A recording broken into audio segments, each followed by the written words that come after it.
예수님이 앞으로 곧 이루어질 세 번째 말씀하시는 예수님의 순환에 대해서 제자들의 반응을 지금 나누어서 살펴보려고 합니다. 두 번째와 마찬가지로 예수님의 말을 이해하지 못했기 때문에 지금 말도 안 되는 이러한 소원에 대해서 지금 이야기를 하고 있을 뿐만 아니라 두 번째도 그렇지만 세 번째 동일한 말씀을 하심에도 불구하고 그 부분에 대해서 심각하게 고민하지 않고 어쩌면 그 고민 자체를 외면하려고 하는 듯 보입니다. 아예 자기들과 무관한 것으로 지금 치부해버리는 경향이 있습니다. 이것은 9장 32절에 있는 것처럼 제자들이 놀라고 사람들이 두려워했다라고 하는 표현 가운데 제자들이 예수님이 이 고난받아 죽으심 그리고 자기들만 남게 되는 이런 일들로 인해서 그리고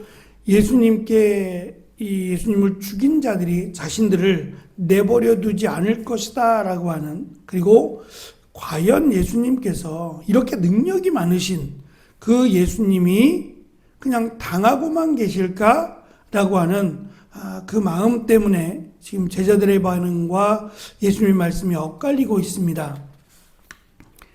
두 번째 예고와 마찬가지로 또다시 제자들 사이에서 지위 다툼이 일어납니다. 예수님의 순환 예고를 실제 일어날 일로 받아들이기는커녕 지위와 명예를 쫓아 다툼을 벌이고 있습니다.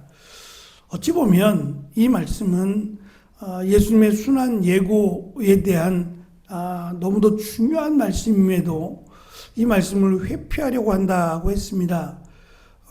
듣고자 싶어하는 말씀만 자기가 원하는 내용들만 지금 골라서 듣고 있는 그런 제자들의 모습을 볼 수 있습니다.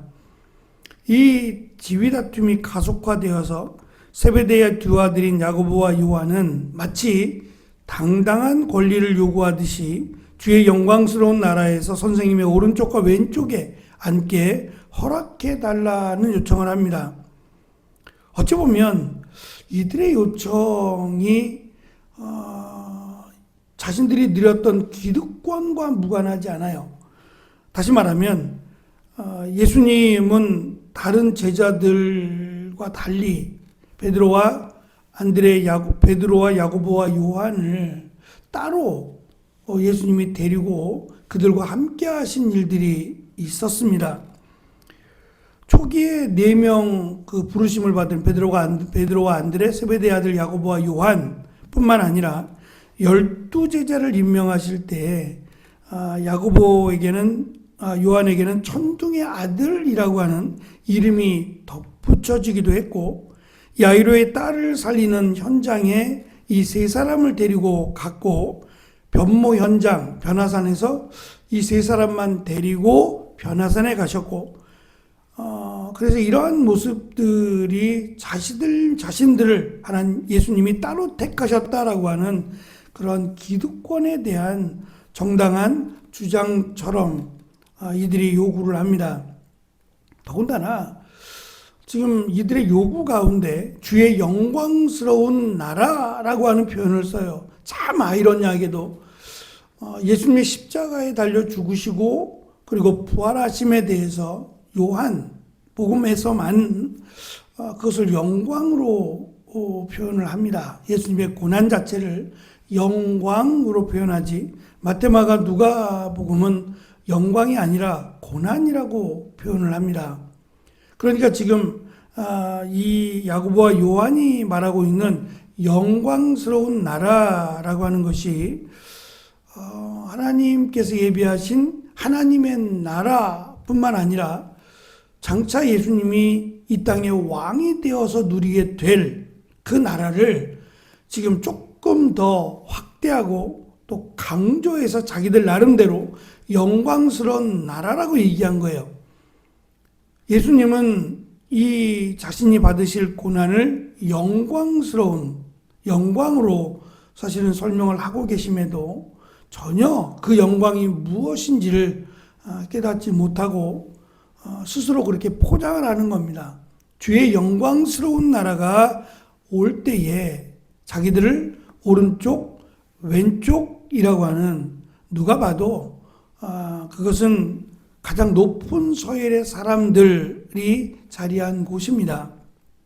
더구나 지금 너희들이 나를 누구라고 하느냐라고 예수님이 물어보시고 가르쳐 주셨어요. 베드로의 고백이 베드로만의 고백은 아닐 겁니다. 왜냐하면 이것을 알게 한 이는 하나님이시라고 하실 만큼 예수님이 의도적으로 알리셨어요. 자기를 드러내서 자기가 메시아라는 것을. 몇 가지 기적만 살펴봐도 인간이 할 수 있는 일이 아닙니다. 귀신이 예수님을 향해 엎드린다든지 예수님을 메시아라고 말한다든지 하는 것들은 그게 우연히 이루어질 수 없는, 누가 봐도 예수님이 메시아라는 게 확실한 증거들이에요. 말씀도 권위가 있었다. 그래서 그 말씀대로 귀신이 쫓겨나가고 병든 자가 고침을 받고 죽은 자가 살아나는 이런 일들은 메시아만 하실 수 있는 일이에요. 그럼에도 불구하고 지금 이들이 예수님께 대해서 부르는 호칭이 선생님이에요. 지금 예수님의 사역의 초반부라면 제자들이 예수님을 선생님으로 따른다는 게 이해할 수 있지만 후반부입니다. 지금 3년 가까이 예수님을 따르고 있고 바로 앞에서 예수님이 마지막 자신의 제자들이 자신을 어떻게 믿고 이해하고 있는지를 스스로 드러내게 하기 위해서 너희들은 나를 누구라고 하느냐라고 물으셨고, 또 인자가 온 곳은 이라고 말씀하시면서 고난을 당하고 십자가에 달려 죽으실 것과 부활할 것을 말씀하셨어요. 그런데도 지금 베드로와 야고보는 예수님을 향해서 선생님이라고 부른다는 겁니다. 피하고 싶은 것이고 막고 싶은, 예수님은 그 길을 가시면 안 된다고 하는, 마치 베드로가 막아섰던 것처럼 이들 또한 예수님이 가시고자 하는 그 순환의 길을 막고 영광스러운 나라의 주인이 되셔야 되고, 그리고 나면 우리를 오른쪽 왼쪽에 놓아달라는 요청을 합니다. 이 요청에 대해서 제자들은 심히 불쾌했다고 말씀하고 있습니다. 예수님은 분명 첫째가 되려면 다른 모든 사람보다 나중이 되어야 하고 모든 사람의 종이 되어야 한다라고 말씀하셨어요. 듣고 싶은 말씀만 들으니까 이 말씀이 그들 마음에 남지 않는 겁니다. 어떻게 하면 예수님이 죽으신다고 하는데 말릴 수 있을까? 또 예수님이 말려도 안 된다면 우리는 그 길을 따라가지 않겠다라고 하는 마음이 표현되어 있습니다.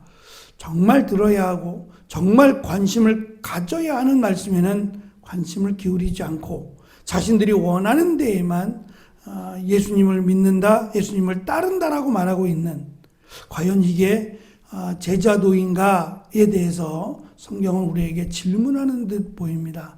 정말 예수님을 따른다는 것은 골라 따르는 게 아니라 모든 것을 예수님의 말씀의 기준에 두고 따르는 것이 제자요 따른다라고 할 수 있을 겁니다. 주님과 함께하는 귀한 삶이 내가 원하는 것만 골라서 주님과 함께하는 것이 아니라 나의 모든 것을, 또 주님의 모든 것을 따라 그 말씀대로 살아가는 귀한 은혜가 우리 가운데 오늘도 풍성한 복된 날이 되시기를 축원합니다. 기도하겠습니다.